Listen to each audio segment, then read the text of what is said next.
The Associated Press reports that a Christian Chinese woman and her two daughters escaped from a Thai jail and eventually made it to the United States with the help of U.S. Embassy officials.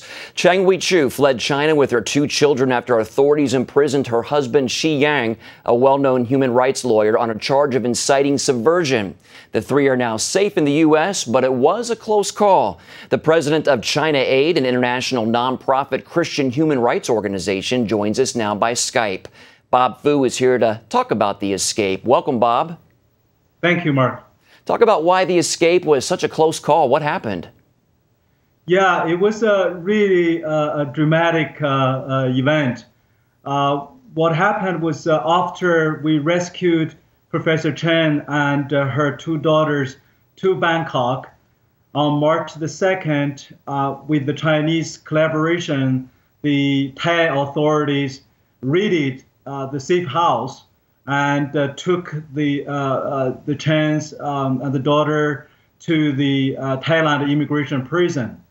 And the Chinese, of course, wanted to repatriate them back to China for imprisonment.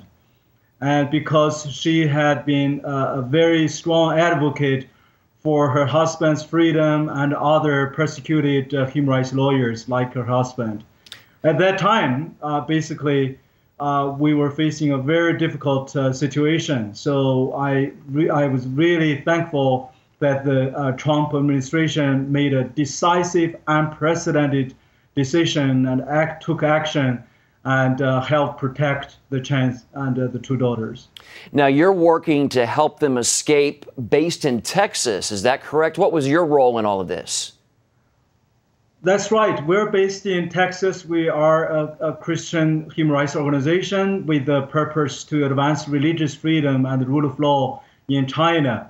And what happened was I helped organize this underground railroad and basically smuggled out the Professor Chen and her two daughters out of China without any paperwork, and because she was wanted and faced the imminent danger of being arrested and imprisoned. And she was already threatened with a life threat. And that's how it triggered our Underground Railroad to arrange the rescue. So around February the 19th, she and the two daughters escaped from their house. And after almost 5 days or 4 to 5 days, day and nights, going through at least two countries, they finally reached to Thailand. And I arranged them hiding in a Christian safe home. And but the Chinese regime somehow pinpoint them and have the authorities in Thailand and arrested them and put them in the immigration prison, so they ready to send them back. So they end up in this immigration prison in Thailand, Ms. Chen and her two daughters, ages 15 and 4.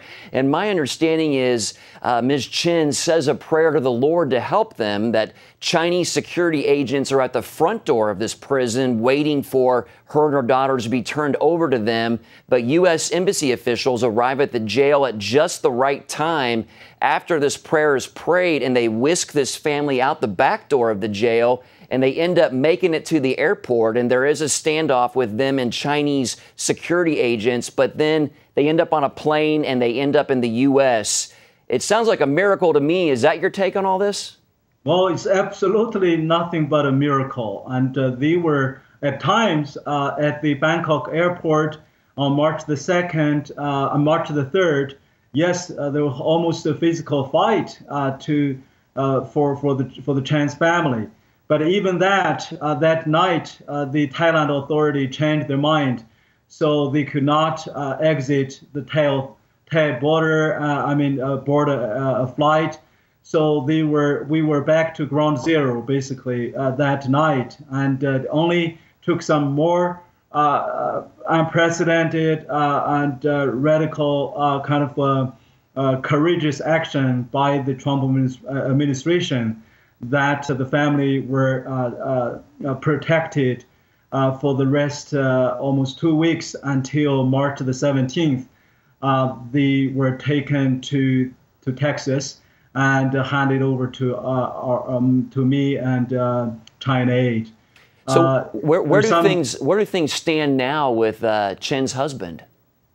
Chen's husband, after a totally fake show trial the day before yesterday, and even before a verdict was issued, her husband was taken back home for a couple hours, and then he is missing again, and even with his both aged parents, they were somehow put in a remote mountain area right now.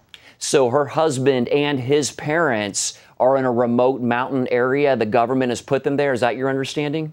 That's right, and it's very sure.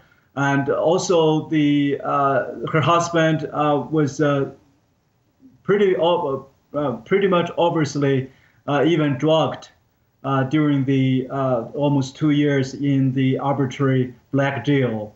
And he was acting very strangely, and even asked Professor Chen with the two daughters to go back to China and to believe the Chinese Communist government, and even rebuked her. Wow, definitely need to pray for this family that's still over there. Now talk about what Christians face in China in general.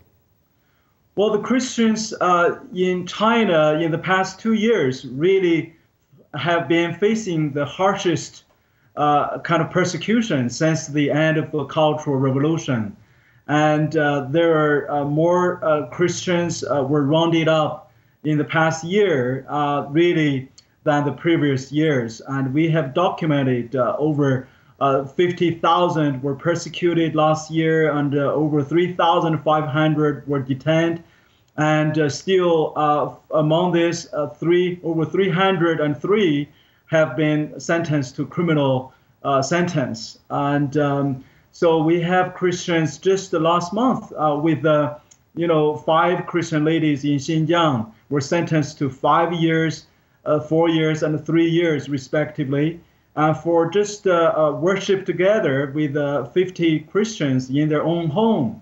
And their only piece of crime, according to the court verdict paper, is the copies of Bibles and hymn books and sermons. And even the government-sanctioned churches were targeted. And the government started installing the face recognition video cameras in every three-self church, and try to monitor the attendance, the pastor's sermons, and also the offerings. All right. So well, it's hard for us in the U.S. to wrap our minds around all of that. I'll tell you what, definitely issues for people at home to pray about, that's for sure. Well, Bob Fu of China Aid, thank you so much for your time today and your insights and your efforts there with your organization.